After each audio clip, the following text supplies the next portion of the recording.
today, I've brought together different voices from the industry to really talk about their perspectives of challenges that they're facing and opportunities ahead. And we really are keen to listen to some of their big ideas. And then I'd like to kind of turn this into a bit of an exercise afterwards, really a call to action about kind of what we could achieve if we really are figuring out how to drive greater collaboration as an industry. So that's the focus of today. I'd like to open up, if I may, by setting the stage.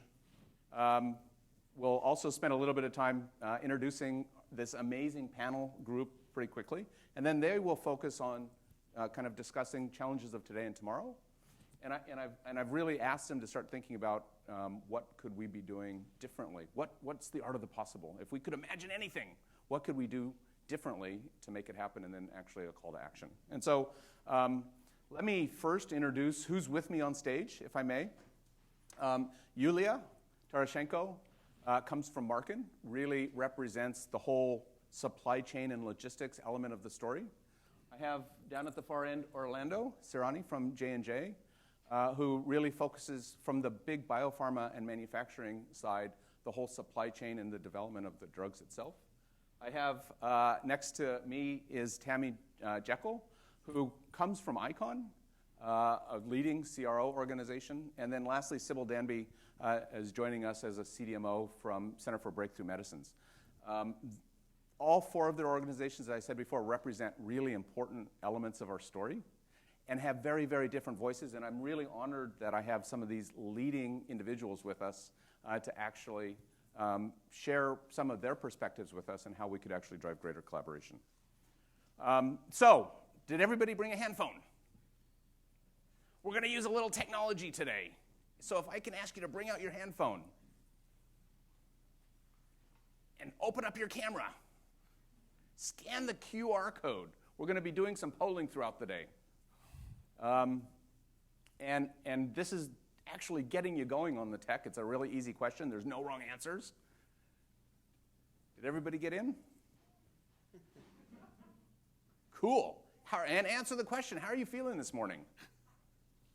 Great question. And if I can ask to switch over to the other end. Let's see. Got 14 people answering, 15, 16. Curious, love the curious. I want to know who's messy. I want to know who's messy too. No, I mean, I didn't get to vote, so. Not yet inspired. Hopefully by the end of the day, we'll find a few others. And so thank you. So the really next important question, which I'd like to ask you all, if we can. So, oh, there's an inspired. Love it. Coming in, still coming in. So actually, to kick this thing off, this is really, now that everybody's using the technology, got 25 or so people in the room. On the next question,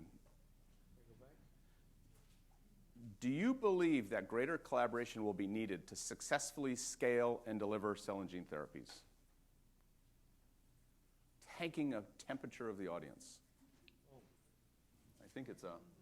Is someone going to say no just to see if it works? Yeah, somebody...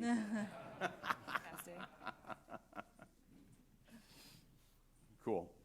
Okay, if we can go back to the present. 30 people. Oh my God, 31. It's great. So let me just set the stage, if I can, with just a kind of a 3-minute opener, and then I'm going to turn it over for introductions more personally from the panelists themselves.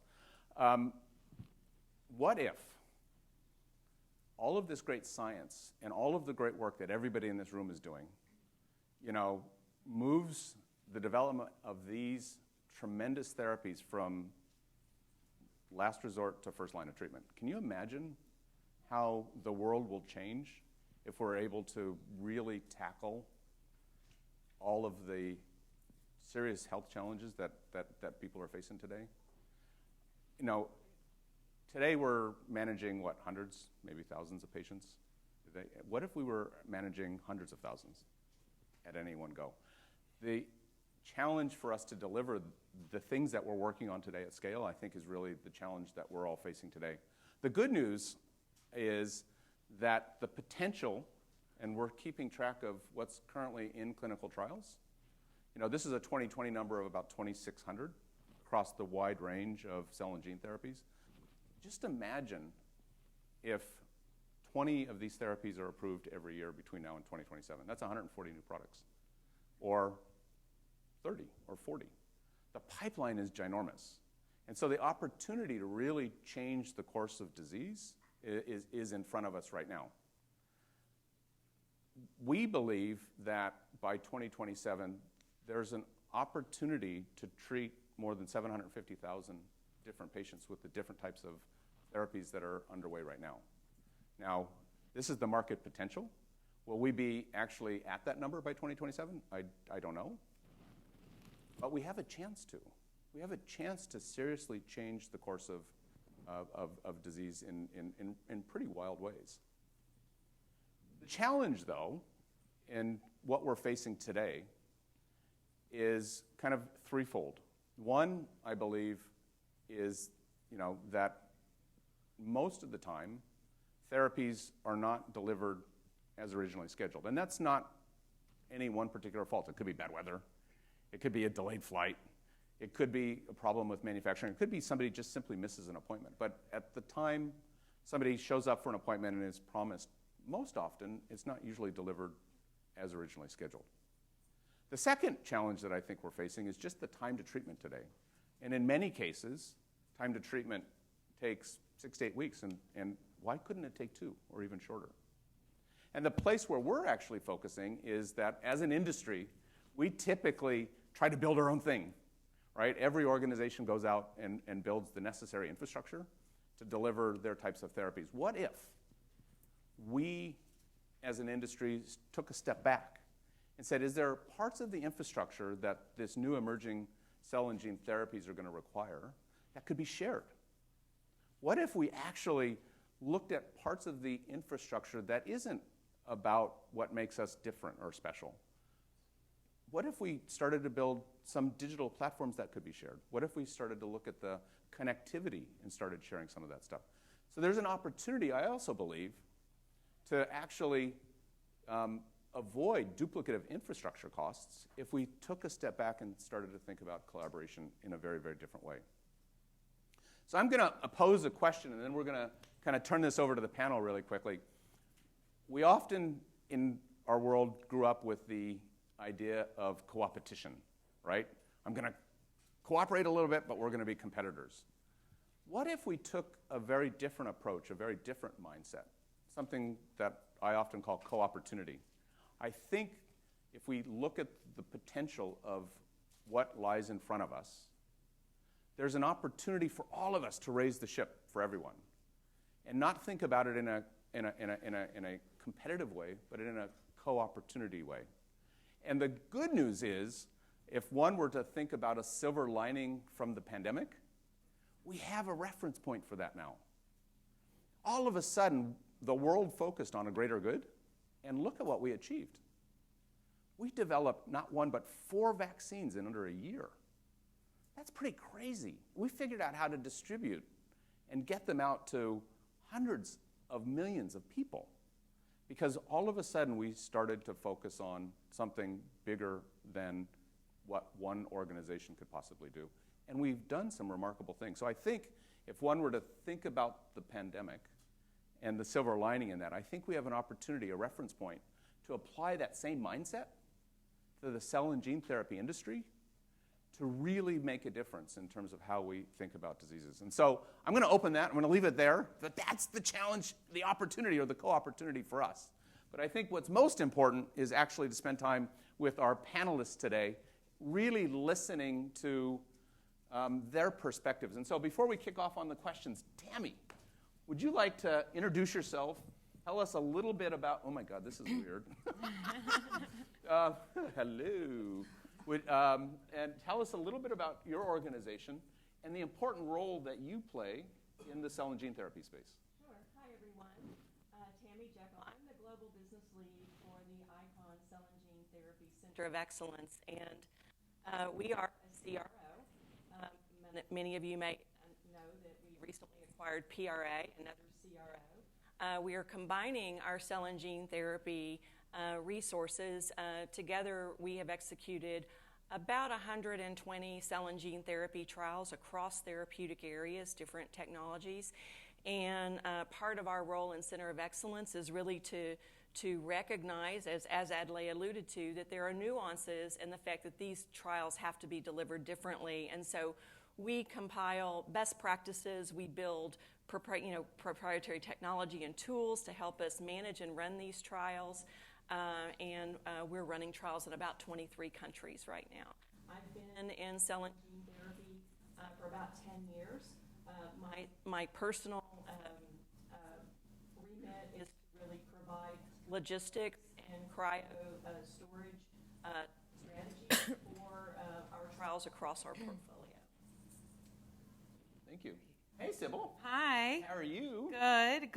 I'm glad I didn't sit next to you because then I would have had to go first. Sybil Danby, heading up the business development at Center for Breakthrough Medicines outside of the Philadelphia area. My background is in process development and manufacturing, and I moved into the advanced therapy space probably about 7 years ago now. And at Center for Breakthrough Medicines, we are building out CDMO capabilities and beyond just bringing much needed capacity to the industry, really looking at how we take the disparate supply chain. You know, we all know that it's sort of a cross delivery of these products, but even within just the manufacturing of them, under one roof, and additionally offering platforms for manufacturing that enable our partners to really take their products from concept to commercialization quickly without compromising quality and hitting many of the roadblocks that we see today in the challenges of commercializing those processes. Thank you. Welcome, Sybil. Thank you. Hello, Yulia. Hi, everyone. Julia Tarasenko. I'm heading up a commercial operations team for Marken. I've been in this industry for 12 years almost 13 in range of operational roles, and lived and worked around the world. And with Marken, Marken is a UPS company now as of 3 years ago. And we are a clinical subsidiary of UPS. So we're supporting all the clinical development, and UPS team is taking over commercial. However, in the cell and gene space, Marken having really clinical and commercial support on the storage and distribution. And we're actually very proud to support some of the largest and most famous commercial therapies now, and second and third line expansion of these therapies in some of the really challenging places. We're going into Latin America now, we're going into Middle East, which is of course posing the challenges as well. And supporting some of the very, very interesting clinical programs as well. I think to Eli's point, it's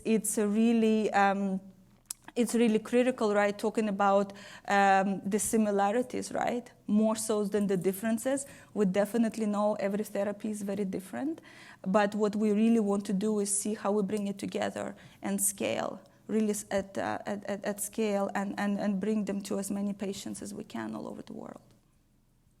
Thanks, Julia. Hello, Orlando. Hello, Adlai. Hi, everyone. Orlando Serrani from the Johnson & Johnson. I've been with J&J probably most of my career in all three areas of the healthcare continuum that J&J does in consumer devices and now pharma. As of 3.5 years ago, I was actually honored to get involved in the startup of a CAR-T autologous therapy for BCMA, for multiple myeloma. So I've been focused on that. And my background is really in product development. I spent about 12 years in transfusion medicine when that wasn't that sexy, and apparently it's become sexy in a different kind of way through autologous therapies. And my job is primarily the scale-up of a commercial process, of a clinical process to large-scale global supply networks to actually produce therapies, which for BCMA, multiple myeloma, and others, as you can imagine, there are large numbers of people. So we need to scale up and scale out relatively fast in unprecedented speed, which I think would be one of the themes as we talk today. So a pleasure to be with you today. Thank you all. To help the panelists on the first round of questions, if I can ask you to get your handphone out again. And I'd love to get your opinions as to what you believe is the greatest barrier preventing the needed collaboration to scale delivery of CGTs. There's a multiple choice list.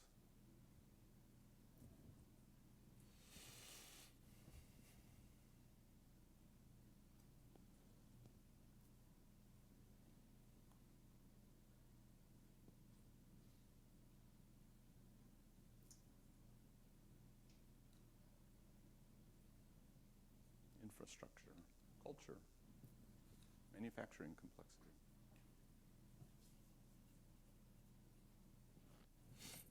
It is fun to see them bounce around, huh? A little bit like Eurovision, right? It does look like a Eurovision, yeah. A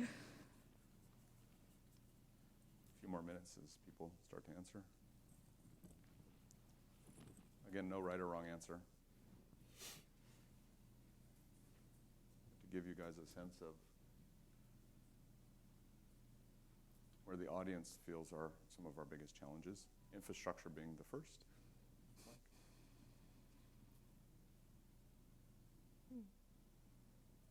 Manufacturing complexity, and a close third on organizational culture. And if I had to ask you one last question, let's assume all of those challenges were solved 5 years from now. Same list. What do you think the barriers will be 5 years from now?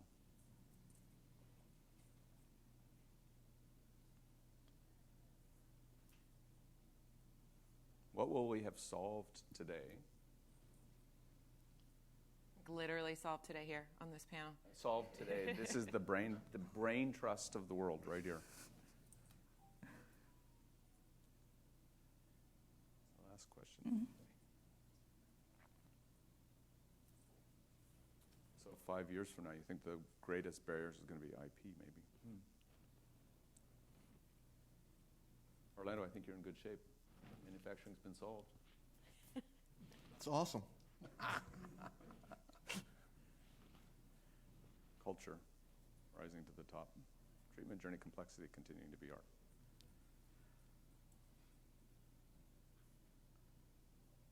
That's interesting. So IP number one, it looks like culture number two as a barrier, which we'll need to solve. And then the complexities of treatment number three. That's pretty cool. Well, thank you guys. If we can go back to the presentation, forward a couple. So let me kick off, if I can, Sybil. Oh, putting me on the spot. You said you wanted to go first.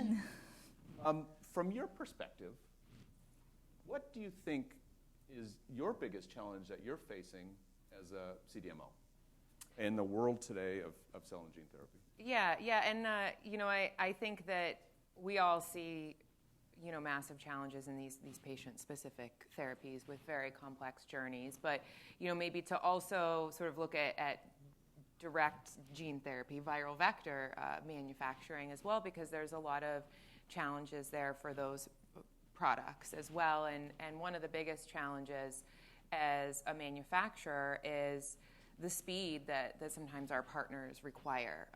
They want to get these products into the clinic first and foremost for the patients who have no other options and are desperately, waiting for these therapies.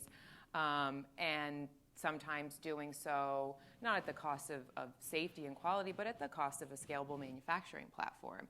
And then, you have proof of concept in the clinic, you want to move those products forward quickly, you get accelerated approval pathways, and you don't have the time to go back and fix things. And so, we are put in a position where we have to work to scale and validate processes that are not conducive to those types of activities. And, with curative therapies, I think we all have to acknowledge that it's a very different, the commercialization of those is quite different in terms of what that looks like for the businesses. You can't come in second or third and just sort of erode away, market share. It's very valuable for these companies that have invested all this money in R&D to get those products there first, and sometimes not always taking the best manufacturing pathway.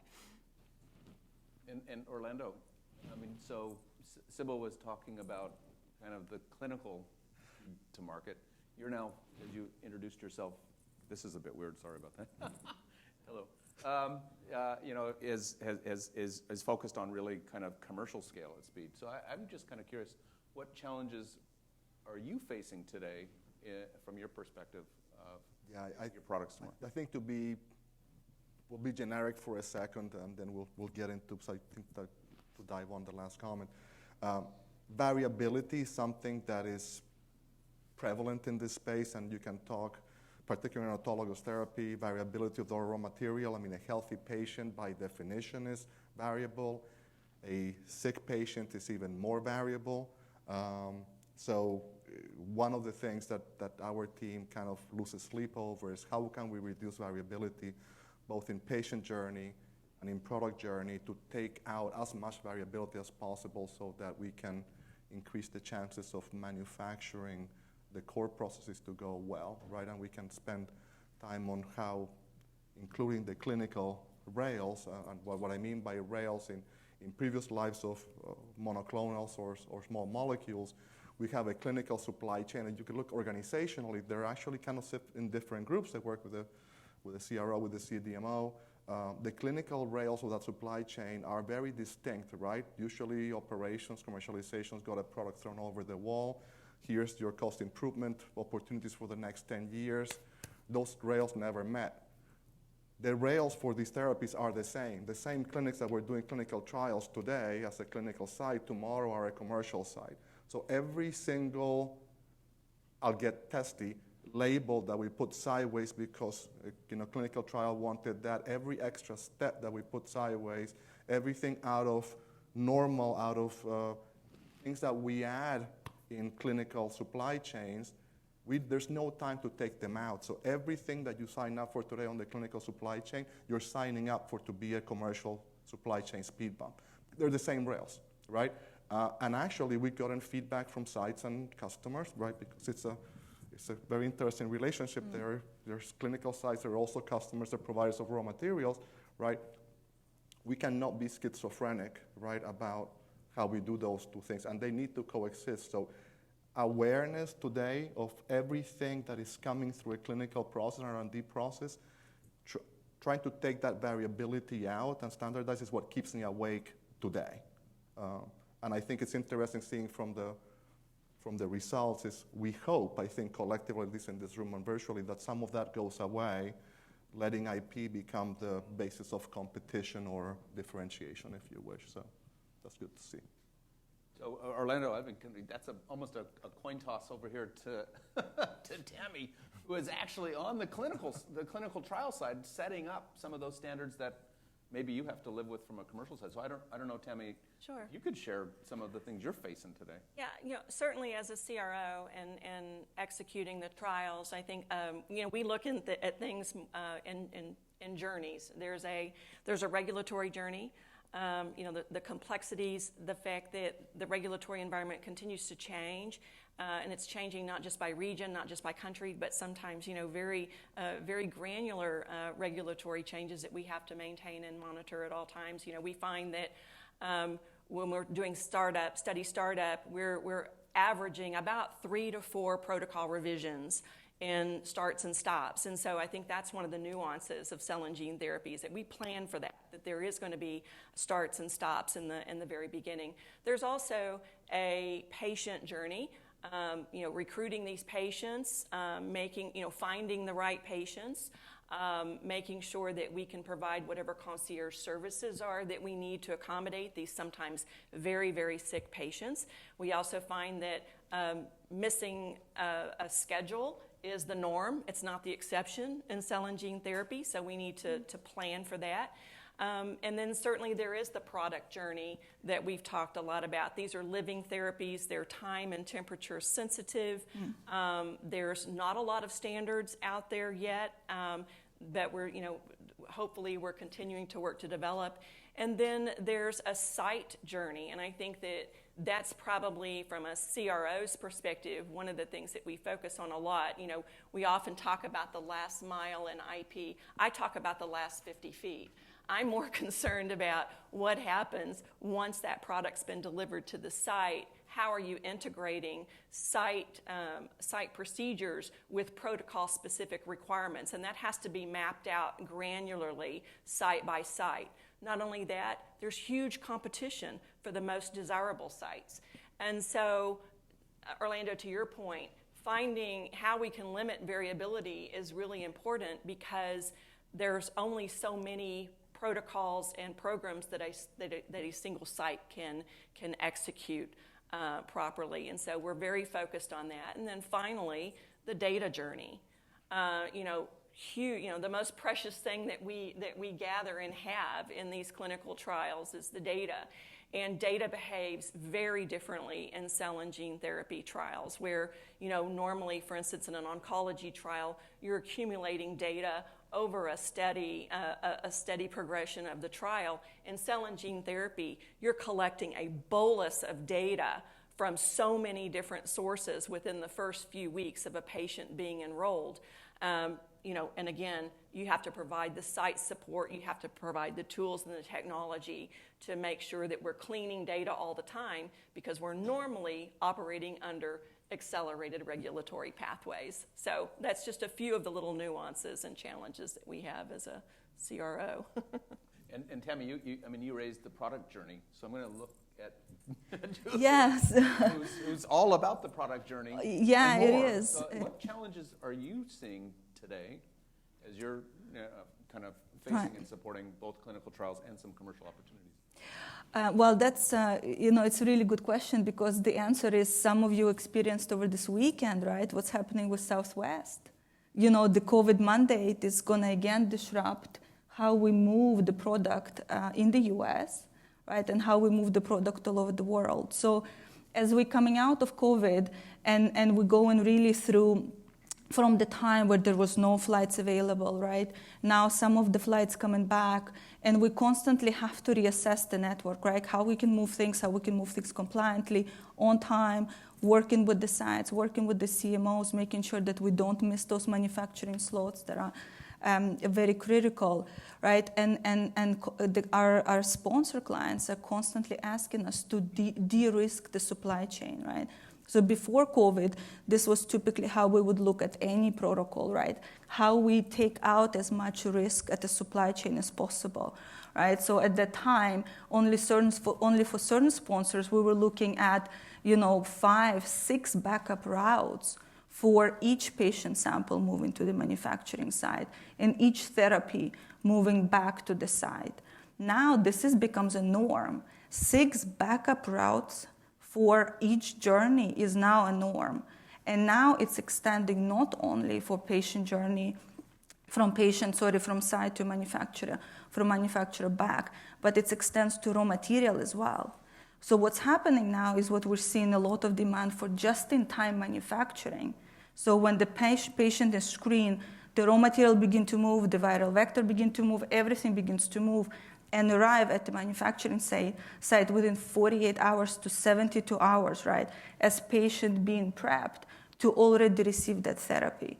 So as the COVID mandate, the vaccine mandate coming in force, we're seeing a lot of continuous disruption where what's now client asking about de-risking the supply chain takes completely different meaning than what it was 2 years ago, where you could go on the website and say, okay, these are the available flights I'm going to have for the next 8 months, right?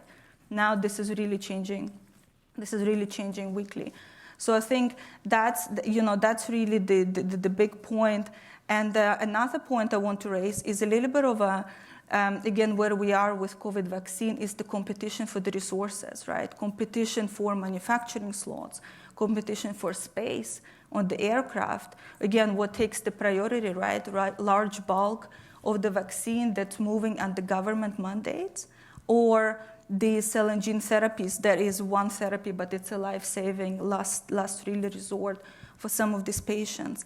And this competition also extends into storage as well, as there is a huge competition for ultra-frozen space around the world, because where are we going to house all these therapies, QP release resources, and things like that. So, if you could jump forward 5 years, Julia, and say, you've solved solved the COVID. You've solved storage limitations. You've solved the competition for resources. Flights are back. Right? Mm-hmm. To kind of pre-pandemic times. What do you think will be the bigger challenges we as an industry will be facing? Kind of fast forward. I think that the biggest challenge will continue to be, again, you had the number of 750,000 therapies, right, that would potentially be needing to be delivered within a year. So again, the way when we're looking at the cell and gene therapy, it's not just about the patient material going to the site. It's not just about the therapy moving back. It's about the manufacturing. It's about the manufacturing supply chain, all the API, viral vector that comes together.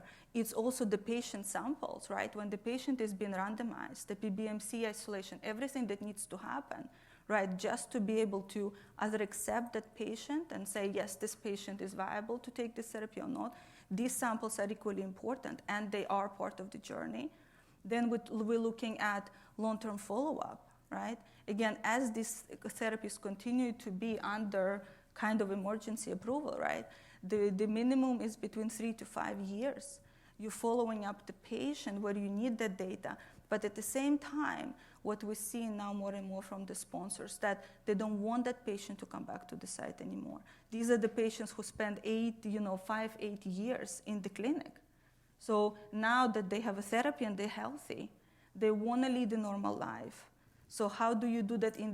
You bring the decentralized concept home to really ease that patient journey, right? And yes, of course, they can come to the site and speak to the doctors because that bond is really formed very early. But some of them might not want to. And some of them might travel from different countries and states to get the therapy. So to continue to collect this data 5 years afterwards. But most importantly, the challenge is bring it all together. See it holistically, right? As the data and material continues to move around the world, continues to scale, and continues to go to difficult countries. Because that's really where those rare, ultra-rare indications, this is where the most interest will be, right? In those difficult to reach, difficult to come back from destinations. So yeah, that's what I think. So if from an industry perspective, long-term follow-up, the ability to extend this into other markets, right? Is what you were saying? Yeah. The actual supply. Right, really seamless, right? It should just be seamless, right? Adding another country should have some feasibility and seamless rollout, right? Not the panic and the headache and how are we going to do this? So that's what I mean. If we could have the less variability to allow to scale and go to those we call weird and wonderful places as well. So Orlando, she used the V word, variability. So 5 years from now, put on your what challenges do you think we'll be facing kind of 5 years from now? Yeah, I'm not smart enough to predict 5 years from now, and that's why we have the audience, I think, that predicted it.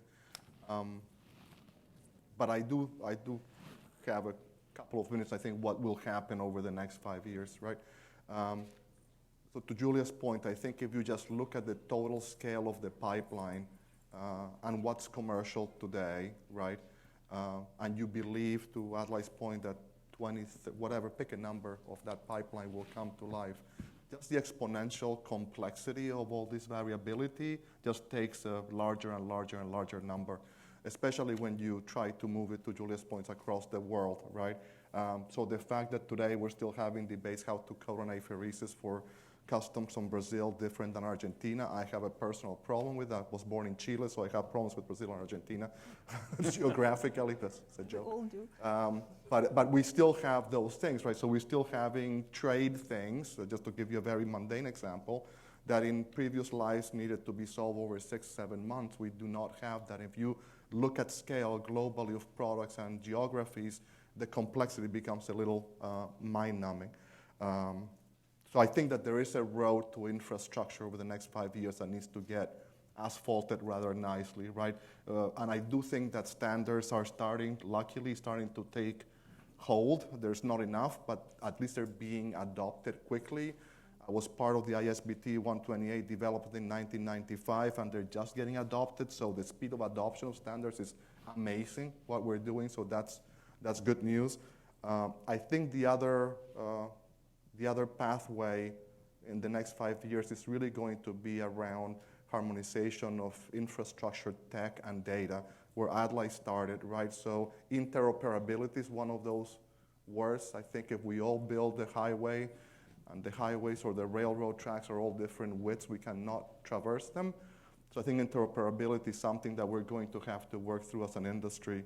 And I think COVID has taught us, right, the fact that we are still scanning paper, CDC vaccine cards in the US as a proof of vaccination. It's a little interesting, right? But it's something that we have to live with. But as I think of that, right, in some of these tech and data journeys, I think that there's going to be a lot of interoperability that we're going to have to work on for the next 5 years.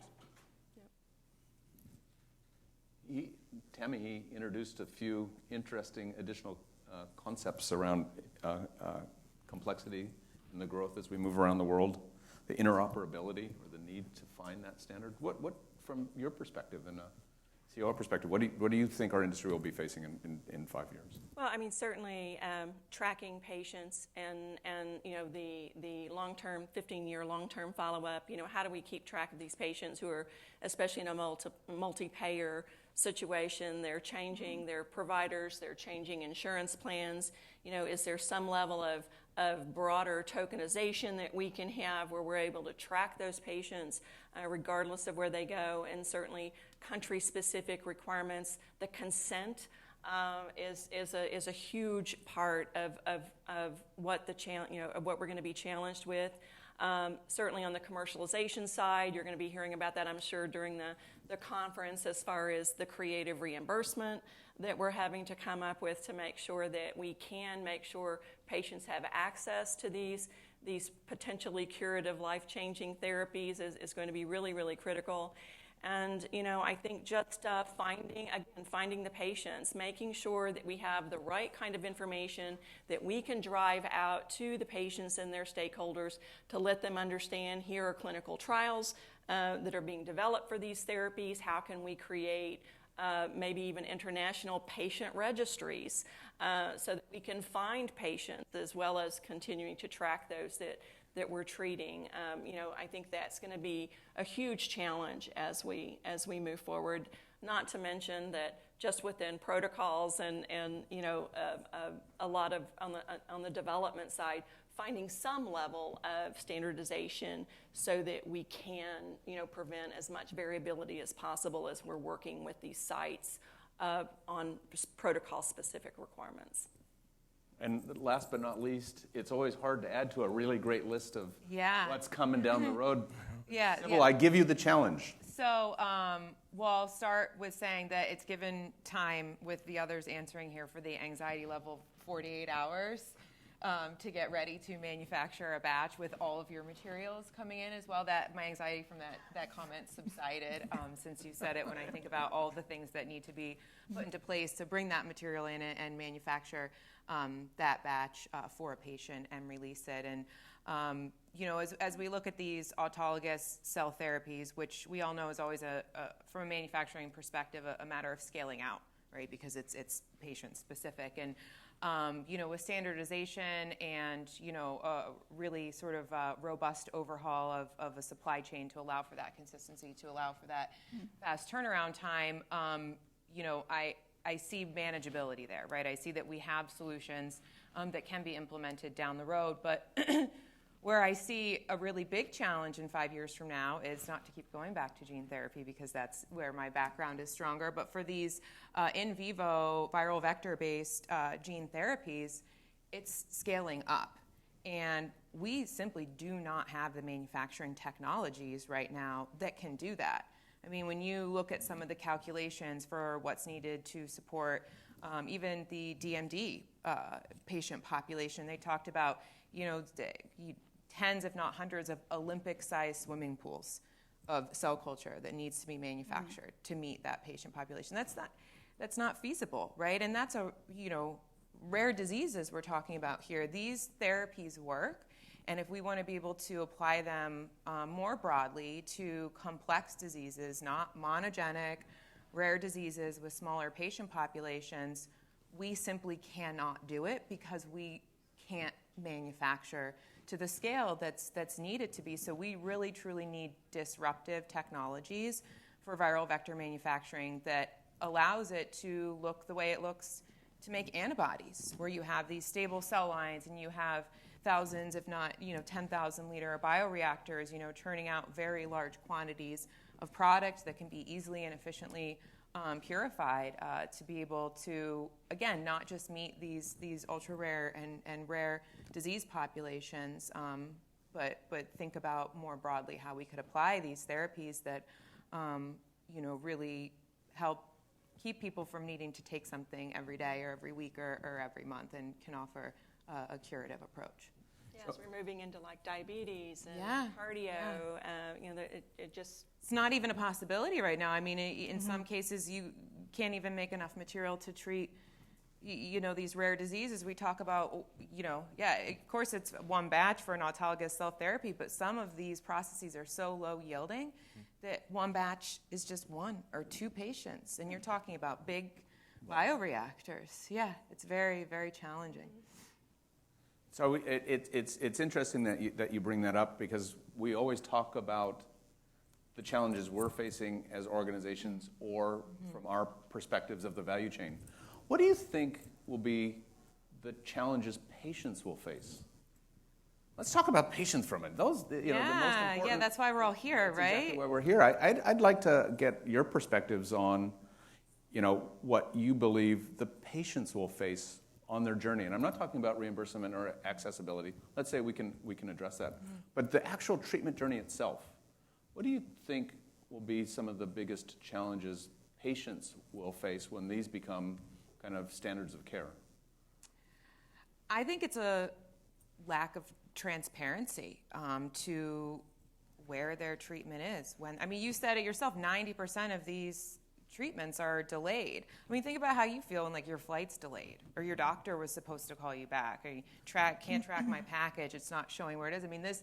This is their life. This is their cure, and that goes out and it's black box, and like you said, most of the time it's delayed. I can't imagine the level of stress and anxiety added on to an already very sick patient and their families and their loved ones of not being able to see where in the process that is and anticipate when that cure may be coming to them.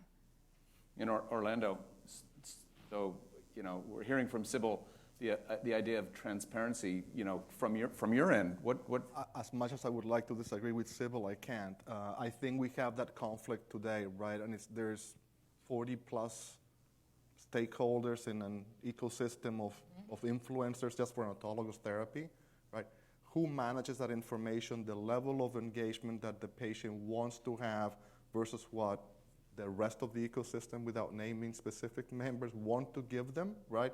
How much of the manufacturing space or that product journey needs to be exposed, right? And not because sometimes of lack of transparency, but because it could create more anxiety. So we all know a lot of these manufacturing rounds have an out of spec, right, where something goes blip, right? So releasing that information, right, becomes we've debated this, is a patient's life, is not a Domino's pizza, right? So what's the balance between, transparency that is value added? You can also send it as a text without any context, right? It needs to be put in context by the care provider.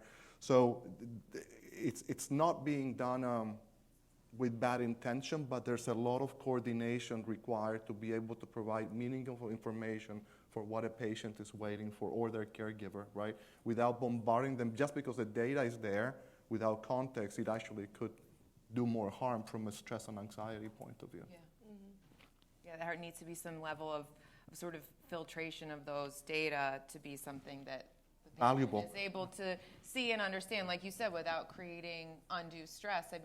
Even, not to put it back to what we experience as, providers in this industry, but, we even struggle with what level of data we share in real time with our manufacturing partners to say, oh, my DO went up or my pH went down. What happened? And it could just be a connection or a bad point, and so you need to make sure that what's communicated out is valuable and not causing, undue stress. It becomes an ethical concern. Yeah.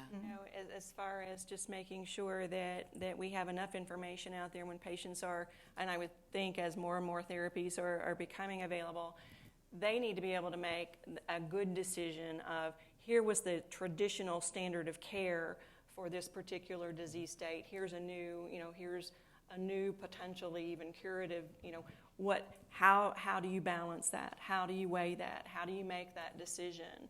And I think that again that kind of information is going to be really, really critical as we continue to move forward.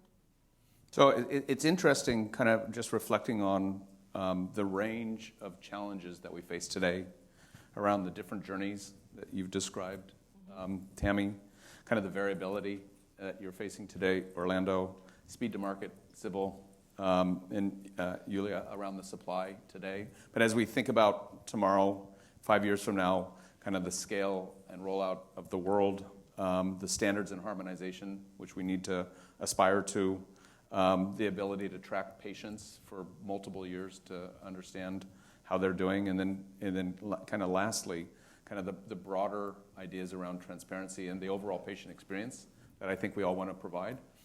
A lot of challenges there. It's a big world of stuff. And so if I were to give each and every one of you the magic wand,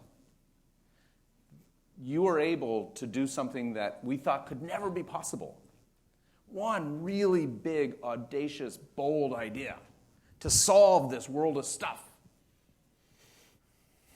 What would that be, Orlando? I've used this one before, Adlai, so it may get a repeat, but I still will be consistent. Without pointing a point in, because there's so many pain points and friction points that we have talked about, depending which journey you're looking at. But in general, I think we need to get to a level that we need to be able to collaborate at the speed that the science is coming out. So just because I'm an engineer by training, and in the old days I needed to take 10 years of strategic planning where to put my network, I can't afford to do that now. I need to take some guesses. I need to be responsive. I think any journey that we pick, we need to be able to collaborate and respond at the speed that the science is coming out in a consistent way. I know that sounds crazy, but you asked for bodacious, so I'll give you bodacious. Speed. Speed at the speed. Collaborate at the speed of science. Speed of science. You showed the charts. There's 2,000 plus coming, right? You should have saved that for your story. Collaborate at the speed. Oh, you're giving away the secrets. You already put it. So celebrate at the speed of science. Collaborate at the speed of science. Collaborate at the speed of science. Yes, that's my story. Julia, big audacious idea. Oh my God, it's going to be huge. I think that it's big, but it's standardization, right? When someone comes, hopefully early, and that's my recommendation to all of you, right? Look at the feasibility as early as you can, because to Orlando's point, all your clinical decisions gonna destroy your commercial rollout strategy. But or enhance it. Right. Or enhance it. Yes, well, that's the hope. But come and really at that feasibility, level, don't ask for something that's really special, right? Don't ask for something that's really unique, right? Ask what's the standard way, right? How can we bring it, right? If everyone would ask, not how you can create something really unique for me, but tell me how the industry does it and help me to get closer to that, right? So I can scale, so we can use the same roadmap to get these therapies quicker. Probably that could be one way. So your big audacious idea, we drive more towards standardization and right, ask and the scale. question, right? What could we be doing to drive in that direction? Right. What can we do to scale? Yeah. Cool. How can we scale this? Sybil. So I think about when whoever it was, started Uber. They were like, we have people with cars and with people that need to go places. So let's take those two things and put them together. We have capacity. We have people who need things made. And if we have a level of standardization, then we would be able to more easily flex our manufacturing capacity as a collaborative industry to, meet the needs of manufacturing those batches for patients. You order it on your phone, and then you can track it, to my earlier point about transparency. So I see an app in our future. See which CDMO your cells are going to. Maybe even some cameras to watch them. Watch them grow. So it's kind of playing back, kind of flexibility of manufacturing to meet needs. An app in our future, the ability to go online and collaboratively across multiple service providers, and if one has too much, another has too little, but it's going to require standardization so that things can easily be slated from one place to the next. All the pegs and holes have to be the same. Fantastic. Hello, Tammy. Hi. Audacious and big. Audacious, bodacious, and bodacious. I want a global information repository that has a level of artificial intelligence that can feed the person who's inquiring the kind of data that they need. So if it's a patient who has presented with a disease state that needs to find a clinical trial that information is automatically fed to that provider so that they know that this resource is out there. If it's a patient that's been given or actually been told that they have a particular disease, they just literally have all of the information available as far as clinical trials, standards of care, all of the information that they need. If there's from a regulatory perspective, we have global patient registries and repositories by disease state that has all of the privacy and all the consent and everything. So bodacious global pipeline of information that helps feed us the information that we need to do our work, but then also helps the patient experience, the provider experience, the site experience. So that would be a wish. So it's a small wish. And one of the things that's kind of a common thread across all of the things you've said is really a drive towards greater collaboration. Yep. Collaboration in terms of data, through the sharing of the capacity and the ability to kind of flex around that, kind of the standardization that you've discussed, Julia and Orlando, really about collaborating at the speed of science, really about the speed of collaboration as well. So I have a question to the audience. Orlando needs to trademark that, by the way. I think he already has. So a question. I know this is the show before the show. You're now just starting to meet each other, and we'll be spending the next 3 days together. Can I ask you to do a small little exercise? Find a friend, if you will. I'd like to have your inputs, if we can, to a call to action for us as an industry, if we may. And I'd like to do that in the form of an exercise. So there's a pad of paper nearby y'all. If you could kind of find a friend. I don't know if y'all know what a 6-word story is. It's a story told in 6 words. And what I'd like for y'all to do is just take a few minutes, meet a new neighbor, and reflect on today's discussion. And what I'd like for you to do is open up your notebook, draw 2 squares, and put some words on that paper that will help to answer when we pursue a common CGT objectives, what could be achieved with a co-opportunity mindset? What could we do together? What could we achieve? And I'd like to hear that told in a 6-word story. Just to give you an example, I wrote a 6-word story the other day around how we might develop a greater sense of belonging amongst ourselves. And I wrote down words like engagement, relationship, commitment, dedication. I turned those words into a 6-word story, dedicating time to listen and engage. So, bit of an experiment. Hopefully we're going to take a risk and it's going to be successful. Can you find a friend and just start to dialogue based on what we discussed today? What could we achieve if we pursue a common CGT objective with a co-opportunity mindset? What do you think we could do as an industry?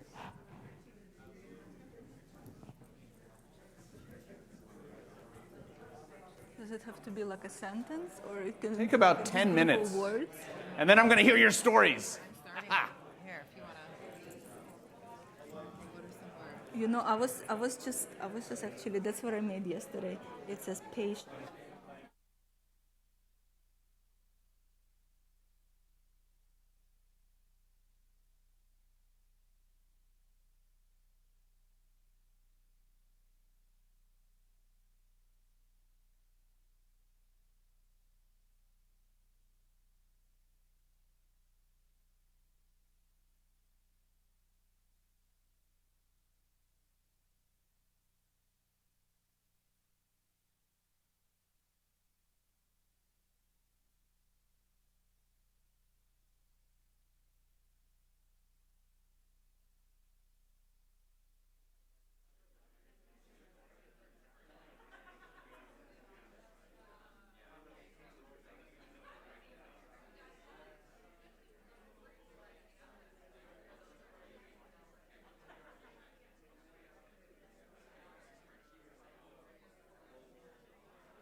Minutes, everyone. Get your 6-word stories polished up. I can't wait to hear them.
Who wants to be a brave soul and share a story? Should we ask the panelists to start first? Tammy, what do you got? So my words were purpose, speed, standards, transparency, data, education, cost effectiveness, access, intention. And my story is reach for breakthroughs, giving patients hope. Reach for breakthroughs, giving patients hope. Ooh. I'm a mother of a child with a rare disease, so it's personal.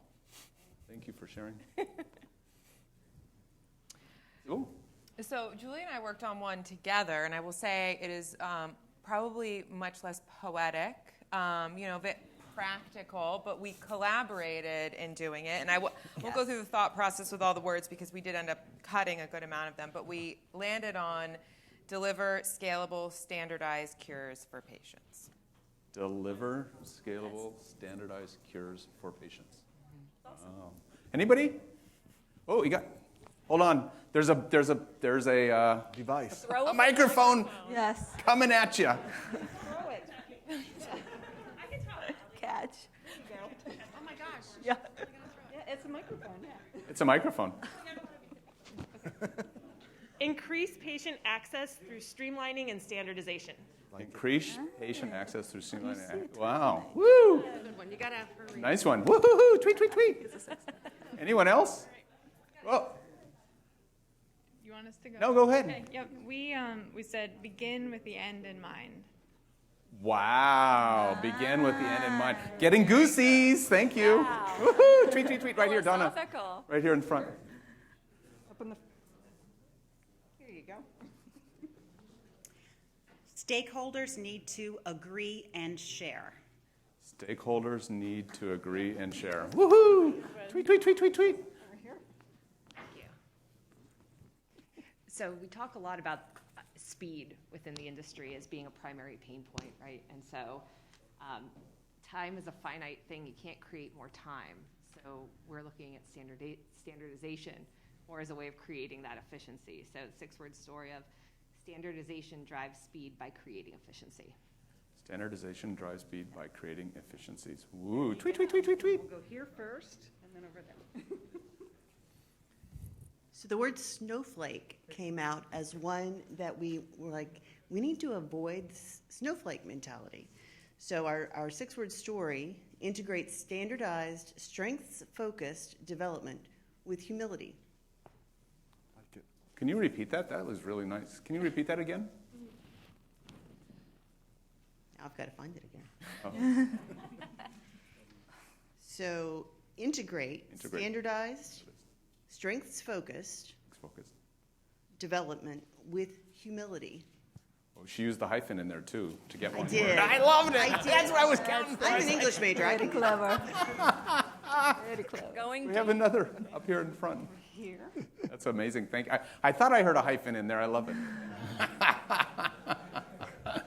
So we used a lot of the common themes: scale, standardization, collaboration. But then we talked about IP protection and individual protection. and then we were thinking about the magic word, those hive that came up. So we said a standardized regulatory expectations, and a process hive. Ooh. Oh, tweet, tweet, tweet, tweet, tweet. Anyone else? Oh, we have one in the back. This is amazing, you guys. Okay. These are calls to action. A lot of This is the calls to action. Yeah, we cheated with 2 hyphenated words, so. There's no competition. This is CoOpportunity here. CoOpportunity. Well, we really, wanted to focus on the culture aspect of the conversation. So our 6-word story is collaborating to de-risk. That's the first one. Pre-competitive. There's the second one. Grand challenges. So, collaborating to de-risk pre-competitive grand challenges. Wow, that's amazing. Wow, thank you. Orlando? I'm going to sound repetitive because I was less poetic than everybody. So we may end up in a downer. You really sure we want to do this? Come on, Orlando. Probably not. Come on, Orlando. I'll end on a high. I got mine here as well. Then we'll be fine. Consistently delivering hope to waiting patients. That's beautiful. Don't downplay the poetic. That's so poetic. And it kind of might. Oh, we have one in the back. Yes. No, please. All right. We have standard processes and logistics that foster innovation. Wow. Woohoo! Tweet, tweet, tweet, tweet, tweet. Very good. Anybody else? I'll share my last one, and then we can move towards close if we can. Extinguish diseases. Together we can, will. That's very haiku. Very haiku. Not a 6-word story, that's haiku. So if I can ask you one last little question, would love to just capture your thoughts if we can, and then kind of come back to the panel here for their final perspectives. I'd love to hear, and these are free-form boxes, you can put as many words in it as you want, but what do you believe the CGT landscape will look like in 5 years? And you can have as multiple answers if you want. You can scan the QR code, it'll take you to your browser with your phone.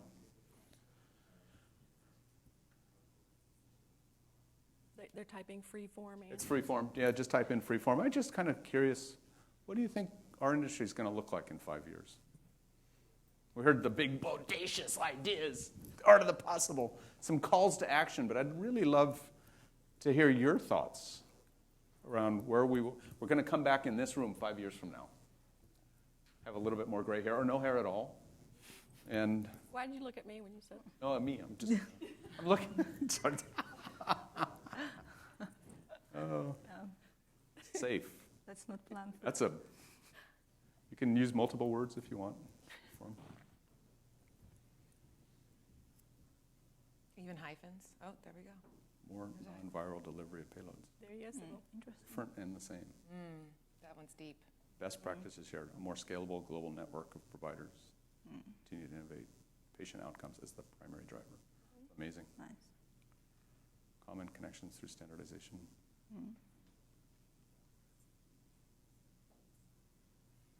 Science is competition, not process. Messy. Is that one of the 2 people that also felt messy when they first At the came beginning? We found so it might messy. be a personal problem, not an industry. All of this is anonymous, by the way, so this is not going to find itself. Use the word choppy. More clinical trials, more therapies, more standardization, better supply chain. Treating common diseases by CGT will be close, scattered. Digital and manufacturing scale. I love successful CGT will make rare disease a thing of the past. Yeah. Consolidated, partially standardized. Cool. Digital manufacturing. Yeah, cost of goods sold, we need to De-identify data that's shared. Amazing. To anyone who should have it as part of it. There's your thing right there. De-identify data that can be shared. Yep. Messy, busy, fragmented, but moving. Well, thank you guys for sharing. And as you continue to share your thoughts, maybe I can turn to the panel to get your closing thoughts. And it can be closing thoughts on just about anything you want. Kind of expectations of the conference, where we're going to be, I just, you each come with unique, very different perspectives, and I'd love to kind of close this out with kind of final thoughts on what you'd like to share with our participants today. And thank you all for the audience participation. It's amazing. Tammy? Well, I started in this industry 25 years ago, and I started on the commercial side of things. I started working in launching specialty biologics in the U.S., and it was interesting for me then to get the perspective of clinical development and what it takes to actually bring these therapies to market. And so for me personally, cell and gene therapy is a really meaningful, as I mentioned earlier, it's a really meaningful area of research. It really keeps you engaged. It keeps you on your toes, and it keeps a oldie but goodie like me continuing to learn every single day. And it's very exciting to be part of this and part of the group. And thank you for your attention today. Thank you. Yulia, we're going to jump the queue. My first experience with cell and gene therapy was I got a call. I was in New York. I was running our New York branch, and I got a call from a sponsor and said, we have this urgent therapy we need to deliver. There is a girl in Spain. She's 8 years old, and she's not going to make it. It was like Friday, 4 p.m.-ish, kind of like that. And she was really like waiting, right? This was like hours. She really had hours, right? And that really, the way that we got through everything that we needed to get through, QP release in Europe over the weekend, all the crazy things that you need to get done. And I got a call on Tuesday from the sponsor saying, look, I shouldn't really be saying this because, the patient confidentiality and all of that, but you should know, the girl made it. She's going to live. This really has changed, right, the way I see cell and gene and always will see. And the way that we train our team, the way that we onboard our team, because this is really something unique and very special. So for me, again, it's a special place in my heart, and I'm just really very proud to be part of this journey. Thanks, Yulia. Sybil? Oh, back to me.